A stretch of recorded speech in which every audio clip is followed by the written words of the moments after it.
Hello everyone, Loremaster of Sotek here, and I'm very excited to bring you the Lizardmen trailer, which I would highly recommend you go watch on your own without me talking over it. And I am so excited, and I'm so so let's go ahead and go through it. There are a couple things I noticed. I've already watched it like 3 times, but there's a few things I noticed that were interesting. And then we'll kind of talk at the end, but let's go ahead and get this party started. So the first thing I want to note is that I'm actually very surprised to see the Lizardmen speak English. So here we've got Pterodon riders, obviously flying around Lustria. Now one thing I want you to notice, and I'm going to be interrupting a lot, so if you want to watch this uninterrupted, just go watch it. So you'll notice that these Temple Guard have their signature halberd weapons and are wielding shields at the same time. That's actually how they appear on tabletop, is that they wield halberds in one hand and shields in the other. But in tabletop, it's not actually feasible for them to do that. It's more like they use the shields at range, and then when they get in close, they switch to their halberds. It looks like Total War may actually be bringing in a halberd-wielding shield unit, which would make the Temple Guard terrifying, like really terrifying. But those are definitely the Temple Guard we're seeing there, having a shield and halberd variant. So let's go ahead and keep on moving.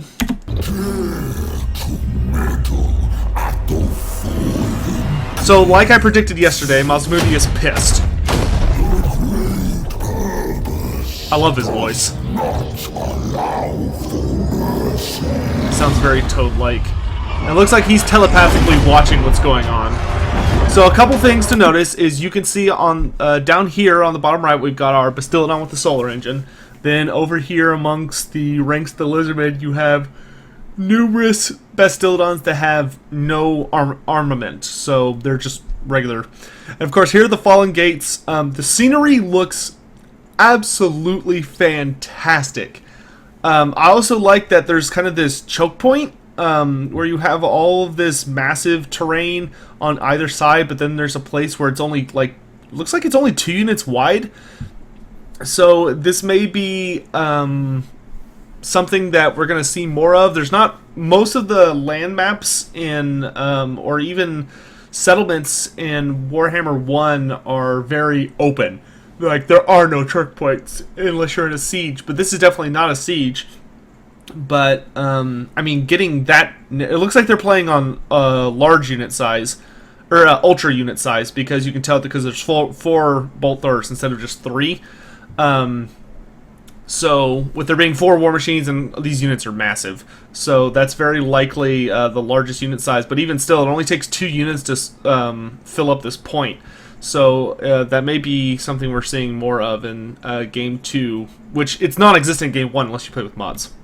But that caught my attention. And then here is something really important. You'll notice down there, or right here, that there are Carnosaurs that do not have riders.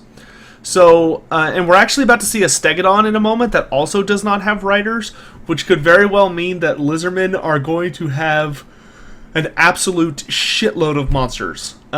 Because if there's an unmounted variant, a mounted variant, and then a war machine variant, like there are for the Bastiladons, so the Bastiladons you have mounted and unmounted. I guess it'll be the same for Stegodons. Those Stegodons might have another 2 variants. And then, of course, the Carnosaurs. And there's just a bunch of Saurus and Skinks running around. But let's go ahead and keep it going. So there's a Stegodon right there in the center. We'll get a brief clip of him in a second. Gotta wait for it. Okay, there are the repeater bolt throwers, high elf archers. This trailer almost shows off more high elf units. See, there was the Stegodon right there.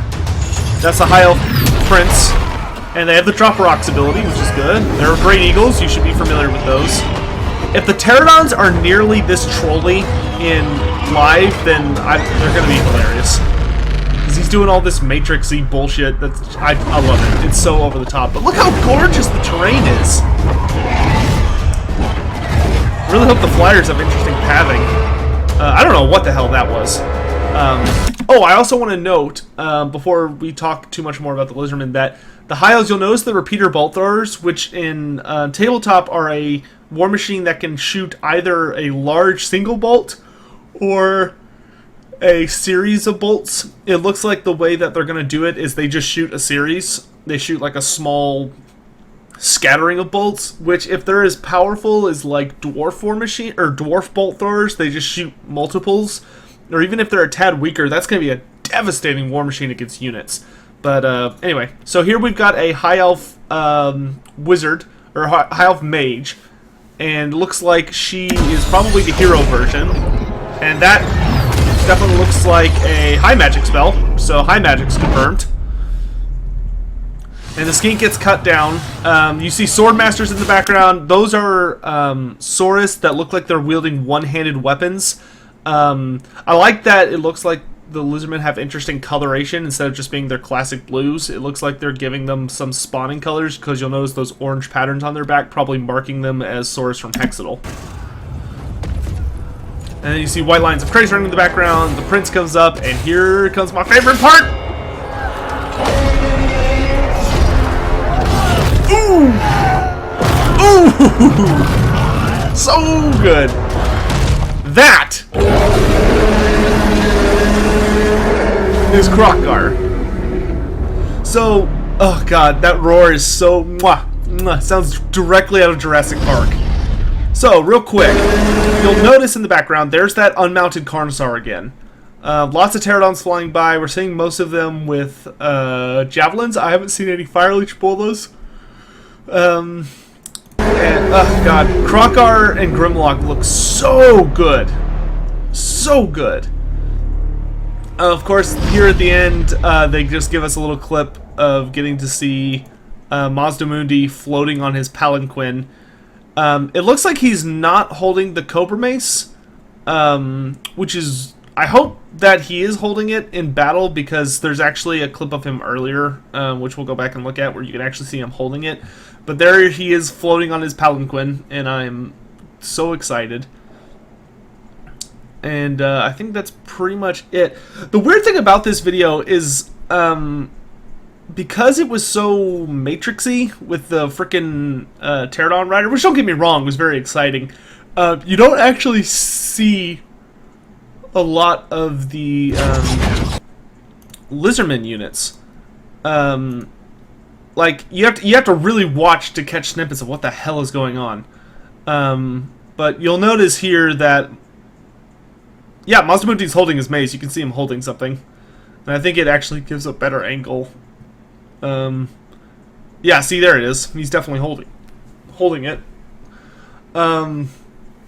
Overall, though, the Lizardmen look absolutely fantastic. I absolutely adore the way they look. They look great. I'm surprised how many unmounted monsters there are. In tabletop, you can only have Lizardmen monsters if they've got somebody riding them. They tend to be too directionless to trust on their own. I'm not seeing any of the war beasts, though, yet. So I haven't seen any salamanders or razordons or any of those. So I don't know if they might just not be ready yet, or if they're not going to be in the game. I really hope they're in the game. Salamanders are such a cool unit. Razordons, like, they'd be neat, but I don't think anybody's going to lose their mind over them not being in the starting roster. I love this skink rider. I can't tell if he's supposed to just be like a member of a skink unit or if he's a skink chief. He might be a skink chief, which of course is a hero unit for skinks. He's definitely colorful enough looking, but he might just be a generic skink pterodon rider. It's hard to say. I would love for skink chiefs to be in the game. But because the Lizardmen only have 3 hero type units, which are the Scarvet, which is the Saurus Scar Veteran. Oh my gosh. The Bastillodon looks pissed. The Scar Veteran, which is the hero version of the Saurus Old Blood, which is what Kroq-Gar is. The Skink Priest, which is their hero level wizard, who only have access to the Lore of Heavens and the Lore of Beasts traditionally. And of course the Skink Chief, who are more of the assassin type character who can ride pterodons and stegodons and all sorts. Skink Priest can also ride pterodons and stegodons, though that's a pretty rare thing to see. But Grimlock and Kroq-Gar look absolutely fantastic, and this is motherfucking Kroq-Gar. You've got the signature Hand of the Gods gauntlet. You've got his Reverend Spear of Tlonxla. It just looks so good, and Grimlock looks fucking amazing. I was genuinely concerned that Grimlock was going to turn out kind of weird looking, but he looks fantastic. I'm really surprised they decided to go with the direction of making the Lizardmen speak English instead of like their own language. I don't think it's a bad decision at all. It's going to be actually easier to understand them. Well, debatably, I at the first time I heard Mazdamundi's voice, I did not think he was speaking English because it was kind of difficult to hear what he was saying. But I like that he's got the signature Slan pose. Yeah, I just really hope they put his Cobra Mace in. I really hope he's not like the... One of the things I don't like about the Fey Enchantress, which is very few things because I really like the Fey Enchantress, is that when they showed her off in a clip, she has like a sword in one hand and her signature chalice in the other. And then you get to Total War Warhammer where she's released and she's just got empty hands, which is fine because she's like shooting blasts and stuff. I guess I get it, but I would really like to see. I like when special character or legendary lords have all of their items that you're working so hard to get apparent on their bodies. You know, like the Fey Enchantress, you get the Chalice of Potions, and you're like, great, she can summon comets from the sky now. Okay, and like, there's no explanation other than that. The High Elves look really good. It's almost a shame that Lizardmen were the first trailer to be shown, because by being the first trailer, they pretty much got shafted into the responsibility of being shown with one of the other races, in this case the High Elves. So this trailer actually shows more High Elf units than it does Lizardmen units. So with the Lizardmen, we saw Temple Guard, Saurus Warriors with one-hand weapon. Doesn't look like there's a great weapon variant for the Lizardmen. Looks like, or Saurus, there's only a one-hand weapon. The Temple Guard looked fascinating, though. We've also, of course, seen Mazdamundi being the only Slan we've seen so far. Pterodons, obviously. Maybe a Skink Chief. They're focusing so much on this guy, I can't help but feel that he's probably a Chief. And then Bastiladons and Carnosaurs. And a Stegodon. There is a Stegodon, though. We don't get a very good look at him. And the Temple Guard we don't get a very good look at either. So that's like 8 things.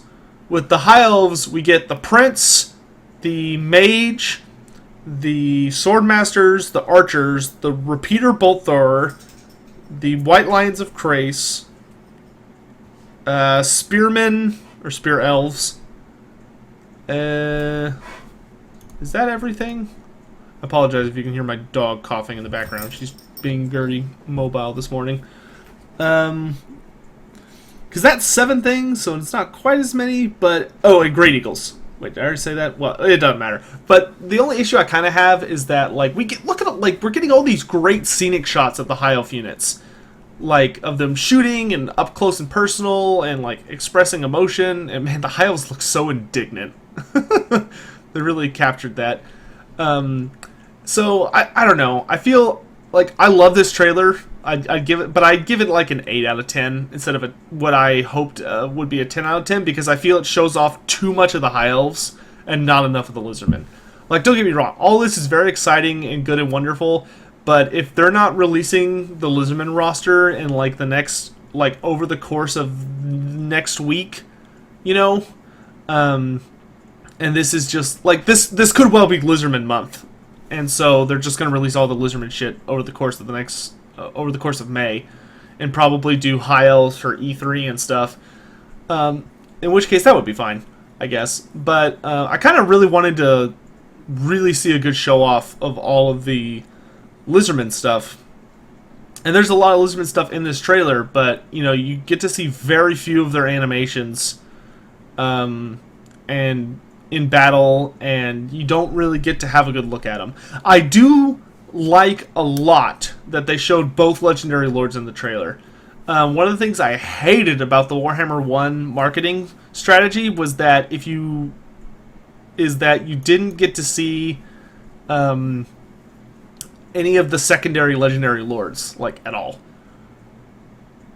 See, I wish I could get a better look at the other Pterodon riders, because I could probably determine if that's a chief based on how he looks compared to them, but I just can't. I can't tell just based off of like the one other one you can see pretty good. Mazdamundi looks really good. His fingers are a little weird because they're kind of short and fat when typically they're supposed to be like really long and multi-jointed, but that's a fine. It's fine. Oh gosh, I love the Pterodon riders. I like that. Like, they show them all flying really badass and stuff, but none of them have frickin' ranged weapons, so I can't tell what variant these are. Like, I assume they're the Javelin variant, and not the Fire Leech Bolas, but I guess we'll have to see. But, like, you know, you can kind of notice what I'm talking about. Like, you watch this trailer, and you get to see lots of... You don't really see that many combat animations. And I'm wondering if that's because they're early on, so they don't look as good yet. But, like, if you compare this to, like, the Empire trailer that we got, the Empire trailer, which I think was the first one, shows off way more fighting and way more of, like, Empire units, with the occasional, like, big, exciting greenskin unit. This one, I felt like we saw way more of the elves and their up-close animations and stuff than we do of the Lizardmen by too much. But, I mean, I got to see a High Elf Prince eaten by Grimlock, or at least killed by Grimlock. I wish he had ate him. But, so that's okay in my book. Kroq-Gar looks so fucking good. Alright, that pretty much does it for this video. I think everything, like, lore-wise, what's going on, I covered in yesterday's video, and I feel really good about that. I was so close to being the first person to post this on Reddit today, because I was watching the preview from yesterday, and I was like, you know what? They posted it at 8 a.m. my time, and I bet you $100 that they probably put the video on unlisted and just have it set to release at 8. But I wasn't able to be first on Reddit because Grace cheated, because she always cheats. Anyway, that pretty much does it for today. I don't want to drag on too much because I talked for 30 minutes about Lizardmen stuff yesterday. And so if you want to hear any of my thoughts on the Lizardmen so far, or their campaign mechanics that we know, or any of that, feel free to go check that out. I'm very excited for the Lizardmen. I think they look fantastic. Like I said, I would give the trailer like somewhere between a 7 and 8 out of 10. Too much high elves. But typical high elves, right? Hogging the spotlight, as elves are wont to do. But yeah, love the trailer. I cannot wait for this game. I cannot wait. I'm hoping we get a release date at E3. That's what I'm hoping for personally, because, I mean, it's supposed to come out in 2017. So E3 is in June, I believe, and that's going to give them, you know, June or July, August, September, October.